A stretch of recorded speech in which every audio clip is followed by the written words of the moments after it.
Hi friends, welcome to the educational world for you. Friends, ఈరోజు మనం ఈ వీడియోలో ఐసెట్కి సంబంధించిన టైం టేబుల్ గురించి మాట్లాడుకుందాం. ఫ్రెండ్స్, ముందుగా అయితే ఆగస్ట్ 14 నుంచి 18 వరకు మనము స్లాట్ బుకింగ్ చేసుకోవాలి.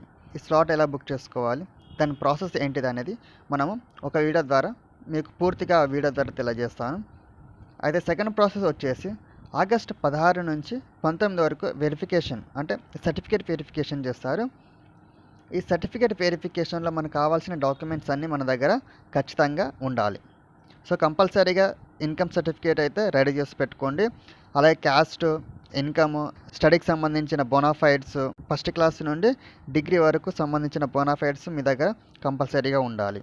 అలాగే స్కాలర్షిప్ అమౌంట్ కావాలనుకుంటున్నారో వాళ్ళందరూ తప్పకుండా ఇన్కమ్ సర్టిఫికేట్ రెడీ చేసుకుని పెట్టుకోవాలి.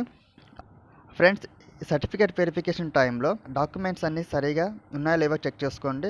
ఈ డాక్యుమెంట్స్ లేకపోతే ఇప్పుడే రెడీ చేసుకోవడానికి ట్రై చేయండి. ఎందుకంటే సర్టిఫికేట్ వెరిఫికేషన్ టైంలో డాక్యుమెంట్స్ మిస్ మ్యాచ్ అయినప్పుడు మనకు సీట్ క్యాన్సిల్ అయ్యే ఛాన్సెస్ ఉన్నాయి. కాబట్టి ఇప్పుడే మీరు అంత జాగ్రత్తగా చెక్ చేసుకొని డాక్యుమెంట్స్ ఉన్నాయో లేవో చూసుకోండి.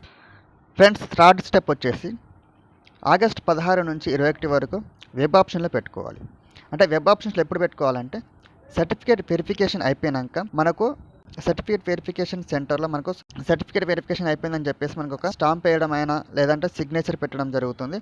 సో అది అయిపోయిన తర్వాత మనము ICET వెబ్సైట్లో వెళ్ళి మనకు సంబంధించిన కాలేజీలను సెలెక్ట్ చేసుకొని వెబ్ ఆప్షన్ రూపంలో మనం సెలెక్ట్ చేసుకోవాలి. ఈ వెబ్ ఆప్షన్స్ ఎలా చేసుకోవాలంటే మనకు నచ్చిన కాలేజ్, అంటే ఇప్పుడు కొంతమంది ఫీజు కట్టగలుగుతారు, కొంతమంది కట్టలేరు. అలాగే కొంతమంది స్కాలర్షిప్ వస్తుంది, కొందరికి స్కాలర్షిప్ రాదు. సో ఆ ప్రకారంగా చూసుకొని మనము వెబ్ ఆప్షన్లో పెట్టుకోవాలి. అంటే కొందరు జాబ్ చేయాలనుకుంటున్నారు, అలాగే స్టడీ చేసి ఇక్కడ MBA చేసుకుంటూ అక్కడ జాబ్ చేసుకోవాలని కొంతమంది అనుకుంటారు. కాలేజీలో ప్లేస్మెంట్స్ ఉన్నాయా లేవా, ఆ కాలేజ్ యొక్క ఇన్ఫ్రాస్ట్రక్చర్ ఎలా ఉంది, ఆ కాలేజ్ మంచిగా ఉందా లేదా, ఆ ఫ్యాకల్టీ ఏ విధంగా ఉన్నారు అనేది, టీచింగ్ ఏ విధంగా చెప్తున్నారు అని వీటి అన్నింటినీ బేస్ చేసుకొని మీరు వెబ్ ఆప్షన్స్ పెట్టుకుంటే మంచిది. స్టూడెంట్స్ వెబ్ ఆప్షన్స్ ఇచ్చిన తర్వాత మనకు ఆగస్ట్ 25న MBA అండ్ MCAకి సంబంధించిన సీట్లను మనకు కేటాయిస్తారు. ఏ విధంగా కేటాయిస్తారంటే స్టూడెంట్స్ యొక్క ర్యాంకులను బట్టి, అలాగే కేటగిరీ, ఎవరైతే స్టూడెంట్స్ వెబ్ ఆప్షన్స్లో కాలేజీలను పెట్టుకున్నారో వారికి ఈ విధంగా, అంటే రిజర్వేషను, కేటగిరీ, ర్యాంకులను బట్టి సీట్లను కేటాయించడం జరుగుతుంది. సో ఇది friends, first phase seat allotment ఈ విధంగా జరుగుతుంది. అలాగే సెకండ్ ఫేజ్ సీట్ అలాట్మెంట్ కూడా సేమ్ యాజ్ ఇట్ ఈజ్గా ఇలానే జరుగుతుంది, ఎలాంటి మార్పు ఉండదు. సో వీటి యొక్క మనము టైం టేబుల్ చూసుకుంటే సెప్టెంబర్ 1 నుంచి first phase web counselling start అవుతుంది. అలాగే సెప్టెంబర్ 1 నుంచి 3 వరకు వెబ్ ఆప్షన్స్ని సెలెక్ట్ చేసుకోవాలి. సెప్టెంబర్ 7 నుంచి MBA అండ్ MCAకి సంబంధించిన సీట్ అలాట్మెంట్ను కేటాయించడం జరుగుతుంది. ఫ్రెండ్స్, ఈ విధంగా first phase and second phase seat allotment జరుగుతుంది.